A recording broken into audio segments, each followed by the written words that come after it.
Bienvenidos. A ver, hoy vamos a analizar, una colección de ideas que son fascinantes. Reflexiones, citas, pequeños ensayos sobre cómo construir una vida con sentido. El hilo conductor es una idea que, a primera vista, parece casi demasiado simple, ¿no? Sí. Que las grandes transformaciones no vienen de gestos heroicos, sino de la suma de pequeños actos, día tras día. Lo que vamos a intentar hoy es coger todas estas ideas inspiradas en la filosofía estoica y en la disciplina del trabajo y ver si podemos sacar de aquí, pues, una especie de manual de instrucciones práctico. Entiendo. Entender cómo es posible que gestos muy pequeños acaben construyendo algo enorme. Y para arrancar, una frase de Séneca que es casi un desafío. No dejes que nadie te robe un solo día si no te va a compensar la pérdida. Es un desafío total. Y sobre todo hoy, ¿no? En un mundo que nos bombardea con la promesa de la gratificación instantánea. Totalmente. Lo interesante de las fuentes es que nos ponen delante un espejo y nos muestran una contradicción en la que, rara vez pensamos. A ver. Tratamos nuestro dinero con un cuidado increíble, ¿verdad? Miramos las cuentas, comparamos precios, nos preocupamos por una comisión de 2 euros. Sí. Pero luego llega el tiempo, que es infinitamente más valioso, y lo regalamos. Aceptamos reuniones inútiles, nos perdemos en redes sociales, decimos que sí a compromisos que no nos aportan nada. Como si tuviéramos una reserva infinita. Ya. La pregunta que flota sobre todo este material es, ¿qué pasaría si empezáramos a tratar cada día con el mismo respeto con el que tratamos nuestro dinero? Esa analogía me parece potentísima. De hecho, uno de los textos lo compara con la psicología de las tarjetas de crédito. Claro. Está demostrado que gastamos mucho más, y con menos dolor, cuando pagamos con plástico que cuando tenemos que sacar billetes de la cartera. Es abstracto. Y con los días de nuestra vida hacemos lo mismo, ¿no? Exacto. Actuamos como si tuviéramos una línea de crédito ilimitada. No sentimos el gasto. Claro, porque la factura final no la vemos. Nadie sabe cuántos días tiene en su cuenta corriente vital. Así que el cerebro, para protegernos, actúa como si fueran infinitos. Es un buen mecanismo de supervivencia, pero tiene un coste brutal en términos de propósito. Por eso la idea de Séneca es tan radical. Es el equivalente a decir, se acabaron las tarjetas de crédito. A partir de ahora, cada día se paga en efectivo. Sientes el peso de cada transacción. Vale, entiendo la idea, pero suena un poco radical, ¿no? Llevado a la práctica, si mi jefe me pone una reunión que considero una pérdida de tiempo, no puedo decirle, lo siento, pero no me compensas la pérdida de esta hora de mi vida. Ya, claro. ¿Cómo se aplica esto en el día a día sin que te despidan o te conviertas en un antisocial? Es una pregunta clave. No se trata de volverse un ermitaño o un rebelde en la oficina. Se trata de un cambio de mentalidad interno. Cuando empiezas a pagar en efectivo con tu tiempo, la pregunta que te haces antes de cada gasto ¿es este el mejor uso posible para esta porción irrecuperable de mi vida? Claro. Quizá no puedas cancelar esa reunión, pero sí puedes decidir estar plenamente presente para que dure menos, o proponer un orden del día para que sea más eficiente. O proteger la siguiente hora. O puedes decidir que, ya que has gastado esa hora, vas a proteger con uñas y dientes la siguiente para algo que de verdad importa. No es tanto una rebelión externa como una priorización interna constante. O sea, que la conciencia de que el tiempo es finito no tiene por qué ser deprimente. Al contrario, es la herramienta de enfoque más poderosa que existe. Cuando sabes que tienes, digamos, 10 monedas para pasar el día, te piensas muy bien dónde pones cada una. ¿Ya? No te genera angustia, te genera claridad. Te obliga a preguntarte, ¿qué retorno estoy buscando hoy? Y no hablo de dinero, hablo de aprendizaje, de conexión, de paz mental. Vivir con intención. Se trata de vivir con intención, no en piloto automático. Pero déjame devolverte la pregunta. ¿No crees que la mayoría de la gente escucharía esto y pensaría, qué agotador? ¿Vivir cada día con esa presión de optimizar no es la receta perfecta para el burnout? Sí, totalmente. Es el primer pensamiento que me vino a la cabeza. Parece una carga más. Ahora, además de todo lo que tengo que hacer, tengo que asegurarme de que cada minuto sea intencional. Exacto. Pero creo que las fuentes lo enfocan de otra manera. No hablan de optimizar cada segundo, sino de acumular pequeños tesoros, como ese proverbio escocés que dicen que era el favorito de George Washington. Ah, sí. Many mickles make a muckle, algo así como muchos pocos hacen un mucho. La clave no está en la intensidad de un solo día, sino en la consistencia de muchos. Exacto, y esa es la esencia del estoicismo. Zenón, el fundador, lo dijo hace más de 2000 años. El bienestar se realiza con pequeños pasos, pero en verdad no es cosa pequeña. Claro, nadie construye una casa de un día para otro. Se pone un ladrillo, y luego otro, y luego otro. Y la mayoría de esos días el progreso es casi invisible. No parece que estés haciendo nada. Nada. Pero al cabo de un año tienes una pared sólida. La vida es igual. Es un proceso de construcción, no una revelación que te llega un martes por la tarde. Y es curioso, porque cuando pensamos en interés compuesto, pensamos en dinero, en finanzas, Claro. pero lo que sugieren estas fuentes es que hemos estado aplicando este concepto tan potente en el área equivocada. Totalmente. La verdadera magia del interés compuesto no está en la cuenta del banco, sino en nuestros hábitos diarios. Totalmente. Esa frase de los textos, los hábitos son el interés compuesto de la superación personal, lo resume todo. Es que es perfecta. Escribir una página al día, leer 10, meditar 5 minutos, son acciones que, aisladas, parecen ridículas, insignificantes, no cambian nada hoy. Ajá. Pero el efecto acumulado a lo largo de 5 o 10 años no es lineal, es exponencial. Es lo que diferencia a los profesionales de los aficionados en cualquier campo. Claro. Los aficionados esperan la inspiración. Los profesionales ponen un ladrillo cada día, llueva o haga sol. Como decía Eleanor Roosevelt, con el nuevo día llegan nuevas fuerzas y nuevos pensamientos. Cada amanecer es una invitación a poner el siguiente ladrillo. Vale, entiendo la lógica de la construcción, ladrillo a ladrillo, pero aquí me surge una duda. ¿Cómo evitamos que esto se quede en una colección de frases bonitas en una libreta? ¿Cómo pasa de ser algo que sabes a ser algo que haces sin pensar? Sobre todo cuando las cosas se ponen feas. Porque es fácil poner ladrillos cuando brilla el sol, pero Pero cuando llega la tormenta. cuando llega la tormenta lo primero que se te olvida es la filosofía. Esa es la transición crucial, de la filosofía al instinto. Y las fuentes nos dan una pista muy clara con Marco Aurelio. Ajá. Él se llevaba sus textos de filosofía a las campañas militares. No para leerlos tranquilamente en una tienda de campaña, sino para entrenar. Era su manual de operaciones para el caos. Claro. Lo que hacía era internalizar esos principios hasta que se convertían en una respuesta automática. ¿Y cómo se hace eso en la práctica? Porque no todos somos emperadores romanos en el campo de batalla, pues Epicteto lo explica de una forma muy tangible. Día y noche, ten a mano pensamientos como estos. Escrímelos, léelos en voz alta, habla contigo mismo y con los demás sobre ellos. Fíjate, Fíjate en el proceso físico que describe. No es solo pensar, es escribir, sentir las palabras en la mano, es leer en voz alta, oír tu propia voz diciéndolas, es hablarlo con alguien. Cada una de esas acciones crea una nueva capa de conexión neuronal. No estás memorizando información, estás forjando un camino en tu cerebro. Estás convirtiendo el conocimiento en memoria muscular. Es como lo que dice una de las notas sobre la respiración. Tu respiración te llena de energía en cualquier lugar y en cualquier momento que la necesites. Justo. No es algo que tengas que ir a buscar fuera, ya está dentro. Y este proceso de escribir y repetir parece que busca hacer lo mismo con la sabiduría, convertirla en un recurso interno, siempre disponible. justo. La filosofía se vuelve práctica. El objetivo no es ser un experto en estoicismo en los días buenos. Claro. El entrenamiento es para el día en que recibes una mala noticia.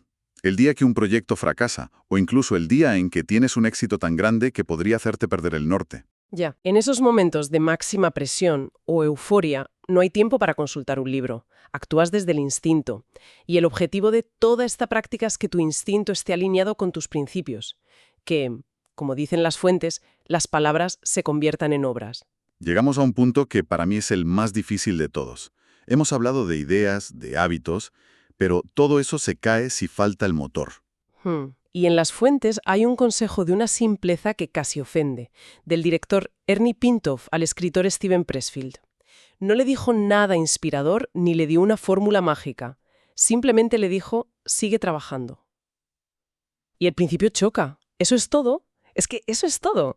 Y es el consejo más profundo porque es el único que depende enteramente de nosotros. Piénsalo. A ver, El amor puede fallar, la fortuna va y viene, el talento tiene un límite, la inspiración es caprichosa. Pero el trabajo, el acto de sentarse y hacer lo que hay que hacer, es la única variable. Es la única variable que podemos controlar. No el resultado, ojo, pero sí el esfuerzo. Una de las frases lo dice sin rodeos. El trabajo funcionará cuando nada más funcione. Es el ancla. Eso cambia por completo la pregunta que deberíamos hacernos sobre nuestra vida o nuestra carrera. Normalmente nos preguntamos, ¿cuál es mi pasión? ¿O para qué tengo talento? Y esas preguntas pueden ser paralizantes. Las fuentes proponen una pregunta mucho más útil y honesta. ¿Qué estoy más dispuesto a soportar? ¡Wow! Porque el éxito en cualquier campo no se basa en disfrutar de los momentos de gloria, sino en ser capaz de aguantar la parte aburrida, repetitiva y frustrante del proceso. El día a día. El escritor de élite no es el que más disfruta escribiendo, es el que está dispuesto a soportar la soledad y la frustración de la página en blanco día tras día. El atleta olímpico es el que soporta el dolor del entrenamiento cuando nadie mira. Ya. La disposición a aguantar el proceso es más importante que el talento inicial. Pero para aguantar eso necesitas creer que tiene sentido. No como un optimismo ciego, sino como, una convicción de que el esfuerzo puede llevar a alguna parte. Hay una cita de David J. Schwartz que lo clava. Sí. Cuando crees que algo se puede hacer, tu mente encontrará las formas de hacerlo. Exacto. No es pensamiento mágico, en plan, deséalo y sucederá. Es pragmatismo puro. Claro. Si de entrada crees que algo es imposible, tu cerebro ni siquiera activa los mecanismos para buscar soluciones. Cierra el caso. Ajá. En cambio, si crees que podría haber una forma, tu mente se pone en modo resolución de problemas. Empieza a buscar, a conectar ideas. La creencia no te da la solución, pero te da permiso para buscarla. Sí. Ahora bien, la creencia sin acción es solo una fantasía. Y aquí es donde las fuentes nos lanzan una pregunta de autoevaluación muy incómoda. ¿Estás inventando cosas que hacer para evitar el trabajo importante? Uf, esa duele. Es el arte de la procrastinación productiva, ¿no? Totalmente. Reordenar los correos, investigar un poco más, planificar la planificación. Sentimos que estamos ocupados, pero en realidad estamos esquivando lo que de verdad importa, lo que da miedo. Es la forma más sofisticada de autoengaño y requiere una honestidad brutal con uno mismo para detectarla y detenerla. Toda esta disciplina es claramente un trabajo interno. Pero me pregunto cómo encaja con el mundo exterior, con nuestras relaciones. Porque si te vuelves tan estricto y exigente contigo mismo, ¿no corres el riesgo de convertirte en un juez implacable con los demás? Es un riesgo enorme. Y por eso, el siguiente pilar es quizá el más sabio de todos. El equilibrio. A ver, hay una anécdota genial sobre Catón el Joven. Era la personificación de la rigidez estoica. Odiaba el lujo y la corrupción. Un purista. Ya.